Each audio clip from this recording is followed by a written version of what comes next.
Assalamualaikum warahmatullahi wabarakatuh.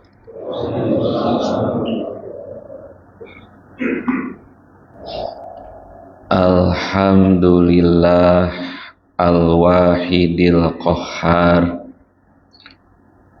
al-ajijil ghaffar mukawwiril laila 'alan nahar tabsyiratan lidzawil qulubi wal absar wa tadhkiratan liulin nuha wal i'tibar. Asyhadu an la ilaha illallah wa asyhadu anna Muhammadar Rasulullah. Allahumma sholli ala Muhammadin wa ala alihi wa sahbihi ajmain, amma ba'du. Ihwatu iman, para tamu undangan Allah, rahimani wa rahimakumullah. Al-Hafidz Ibnul Qayyim Al-Jauziyah dalam kitab Al-Fawaid menjelaskan tentang 3 hal yang menyebabkan manusia bisa masuk ke dalam neraka. Kata beliau ada 3 pintu. Yang pertama babu syubhat, pintu syubhat. Yang kedua wababu syahwat, pintu syahwat. Dan yang ketiga babu godob, pintu marah. Pintu yang pertama, pintu syubhat. Biasanya syubhat itu diartikan dengan tercampurnya 2 hal yang berbeda, sehingga karena telah bercampur sulit untuk dipisahkan, sulit untuk dibedakan. Pembedaan yang sulit itu mencakup beberapa hal. Sulit dibedakan mana yang hak, mana yang batal, mana yang sunnah, mana yang bid'ah, mana yang halal, mana yang haram, mana yang sahih, mana yang dhaif, karena subhat. Rasulullah juga pernah mengingatkan nanti akan ada dai, akan ada penyeru. Biasanya dai itu penyeru untuk kebaikan, tapi dai yang ini adalah dai yang mengajak ke neraka. Berarti ada kesubhatan di dai juga. Satu sisi ada dai yang mengajak ke surga, dan satu sisi lainnya ada dai yang mengajak ke neraka. Kalau orang sudah berada di lingkaran subhat, biasanya orang tersebut ragu dalam berakidah, ragu dalam beribadah, karena dia berada di 2 sisi yang berbeda, yang sulit untuk dibedakan. Yang kedua, babu syahwat, pintu syahwat. Syahwat biasa diartikan keinginan, menginginkan. Tetapi makna di sini adalah syahwat dengan nafsunya, dia lebih mendahulukan ketaatan kepada dirinya, kepada syahwatnya, daripada ketaatan kepada Tuhannya. Dia lebih mementingkan dirinya daripada mengharap ridho Allah. Dalam hal ini Allah Subhanahu wa taala menjelaskan Surat Ali Imran ayat 14. Juyyina linnasi hubbus sahawat. Dijadikan indah pada pandangan manusia kecintaan terhadap apa-apa yang diinginkannya, yang dicintainya. Apa yang diinginkan oleh manusia banyak ternyata. Minan nisa, istri, wal banin, anak-anak, wal qanatiril muqantoroh, perhiasan-perhiasan, baik berupa dahab, emas, atau pidoh, perak. Bahkan wal khoel al musawwamah, kuda kalau sekarang kendaraan, wal an'am, binatang ternak, hewan, dan al hars, perkebunan. Semua itu dijadikan oleh Allah menjadi penghias syahwat-syahwat manusia. Orang kalau sudah dominan syahwatnya, ketaatan kepada Allah kalah. Bagaimana Nabi Lut telah mengingatkan, a'innakum lata'tunar rijala syahwatan min dunin nisa. Kenapa sih kalian itu malah mencintai laki-laki, tidak mencintai wanita-wanita? Kan banyak wanita-wanita yang cantik, yang pantas. Kenapa milih laki-laki? Nah, itu karena syahwatan, karena ada syahwat. Syahwat yang kelirunya, syahwat yang salahnya, akhirnya tidak tunduk, tidak patuh kepada apa yang diperintahkan atau yang dilarang oleh Nabi Lut itu sendiri. Jadi wajar apabila syubhat, apabila syahwat, keduanya akan menjerumuskan seseorang masuk ke dalam neraka. Yang ketiga, babu ghadab, pintu marah.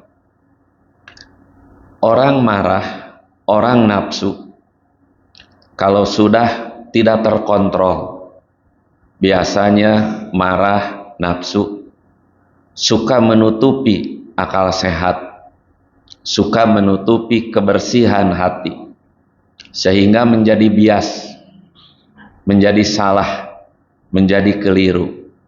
Itu gara-gara nafsu yang tidak bisa dikendalikan.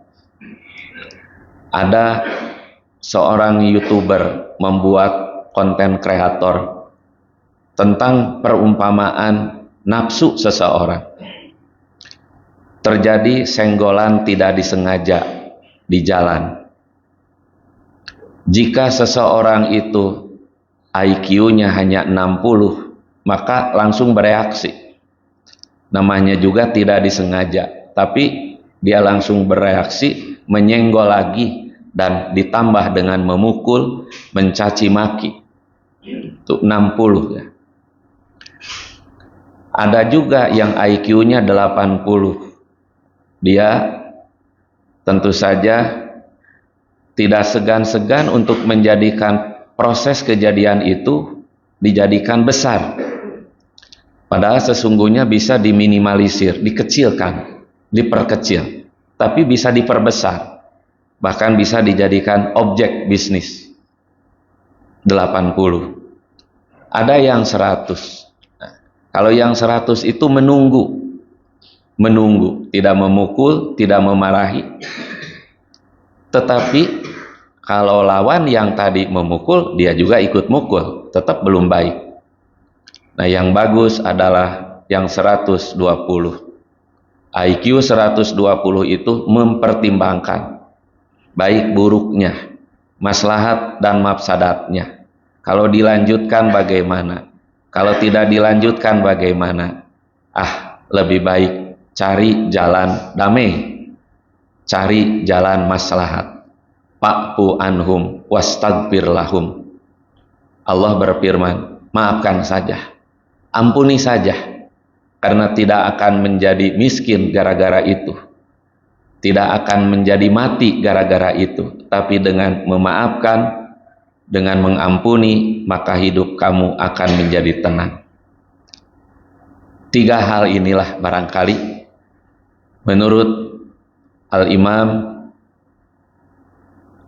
Al-Hafidz Ibnul Qayyim, hati-hati dan waspada.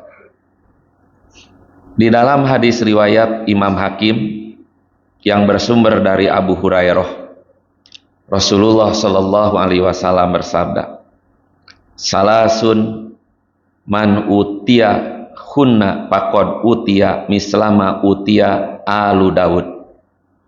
3 hal bila diberikan kepada seseorang, maka orang itu akan diberi apa yang telah diberikan Allah kepada keluarga Daud.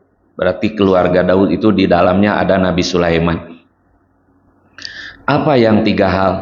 Yang pertama, al-adlu bil ghadab war ridho, meletakkan keadilan di saat marah dan di saat ridho. Jadi betul-betul adil, tidak karena marah jadi tidak adil, tidak karena sayang jadi tidak adil, sama aja. Makanya Allah mengingatkan, wala yajrimannakum syana'anu qaumin ala alla ta'dilu. Jangan terjadi kebencian kamu kepada seseorang membuat kamu jadi tidak adil. Karena musuh jadi didolimi, karena teman jadi dibantu. Nah, itu tidak adil. Yang kedua, wal qasdu fil pakri wal gina, sinegar tengah, tengah-tengah, di saat fakir, di saat kaya. Di saat fakir dia tidak bersedih, dan di saat kaya dia tidak sombong. Sinegar tengah, al-qasdu. Dan yang ketiga, wa khasyatullah fis-sirri wal alaniyah, takut kepada Allah baik di saat dia sedang menyendiri dan di saat dia sedang banyak orang. Tidak ada bedanya, mau banyak orang mau sendiri, kita tetap harus takut kepada Allah Subhanahu wa Ta'ala. Jika orang tersebut diberi 3 hal yang tadi, maka dia akan diberi oleh Allah seperti yang Allah berikan kepada keluarga Nabi Daud. Bisa dibaca di dalam Quran surat Saba ayat 13, bagaimana Allah memberi kepada keluarga Nabi Daud. Mudah-mudahan Allah Subhanahu wa Ta'ala senantiasa memberikan hidayah dan taufik kepada kita semua, sehingga kita semua tetap bisa menjalankan semua perintahnya dan menjauhi semua larangannya. Amin ya robbal alamin.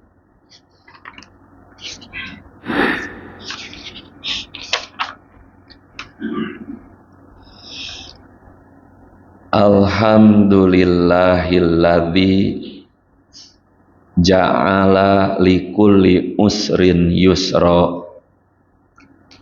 walikulli hammin parja walikulli doikin mahroja limanit tako. Asyhadu an la ilaha illallah al-malikul huda wa asyhadu anna muhammadan abduhu wa rasuluhu alladzi la yantiku anil hawa in huwa illa wahyu yuha. Amma ba'du. Ihwatu iman, para tamu undangan Allah rahimani wa rahimakumullah. Alhamdulillah, tidak terasa sudah di hari ke-14 kita bersama-sama menjalankan salah satu rukun dari rukun-rukun Islam, yaitu melaksanakan saum Ramadan sebagai bentuk wujud kewajiban bagi orang-orang yang beriman.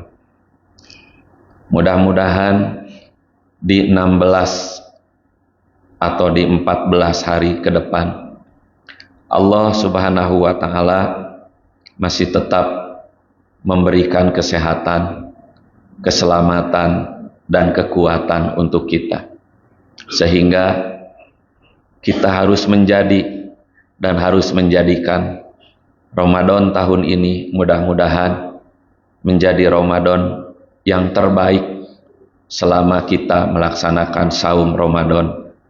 Sebelumnya sudah kita laksanakan berkali, bisa berbelas, bisa berpuluh-puluh kali. Tapi mudah-mudahan Ramadan yang tahun ini semoga menjadi Ramadan yang terbaik untuk kita. Semoga Allah tetap menyampaikan umur kita sampai selesai Ramadan, tentunya dalam keadaan sehat walafiat. Amin. Amin ya rabbal alamin. Allahumma la sahla illa ma ja'altahu sahlan wa anta taj'alul hazna idza syi'ta syahlan. Allahumma rahmataka narju fala takilna ila nafsina torpata ain wa aslih lana sya'nana kullahu la ilaha illa anta.